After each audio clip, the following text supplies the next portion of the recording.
बच्चों, आज आपको हम ओम के नियम को बताने वाले हैं, यानी आपको ओम के नियम की परिभाषा बताएंगे। कैसे? क्योंकि ये परीक्षा की दृष्टि से काफी इंपॉर्टेंट है, तो आपको सीखना होगा ये परिभाषा। इस परिभाषा की सहायता से आप प्रतिरोधों का श्रेणी क्रम में समायोजन या समांतर क्रम में समायोजन भी सीखेंगे। इसकी सहायता से हम किसी भी चालक में बहने वाली धारा या उसके विभवांतर या उसमें कितना प्रतिरोध है उसकी हम गणना करते हैं। पहले इसके लिए आपको एक परिभाषा सीखनी होगी, जो कि हम आपको बताने वाले हैं। आप देखिएगा, सरल शब्दों में सीख लीजिएगा।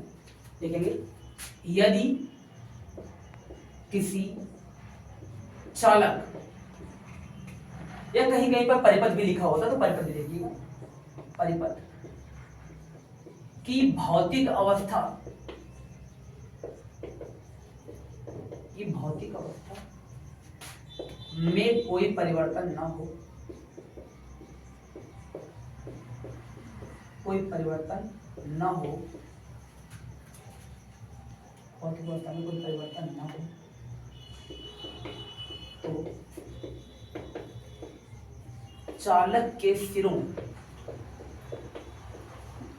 सिरों पर उत्पन्न विभवांतर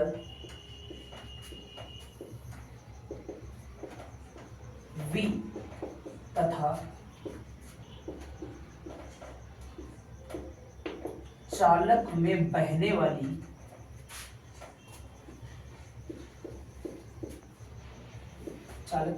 वाली धारा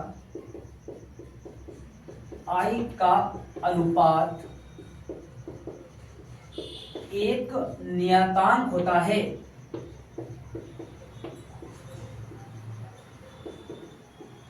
एक नियतांक होता है। देखिएगा, जो हमने परिभाषा लिखी उसी को आप क्या कहते हैं, इस छोटे छोटे अक्षरों के माध्यम से कैसे सीख लेंगे।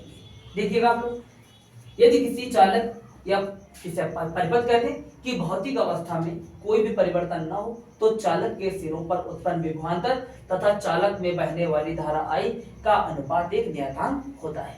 तो परिभाषा के हिसाब से चलेंगे, V/I यानी विभवांतर और धारा I का अनुपात एक नियतांक होता है।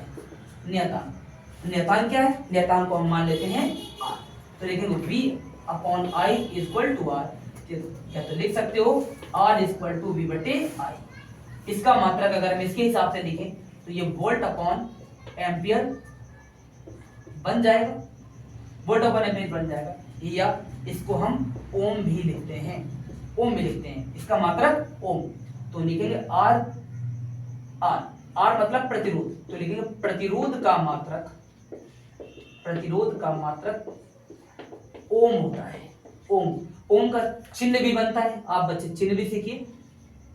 इस तरह से ओम के निशान का चिन्ह भी बनाया जाता है। अब परिभाषा को हम फिर से रिपीट करते हैं। आप देखिएगा, यदि किसी चालक की भौतिक अवस्था में कोई परिवर्तन ना हो, तो चालक के सिरों पर उत्पन्न विभवांतर V तथा चालक में बहने वाली धारा I का अनुपात एक नियतांक होता है।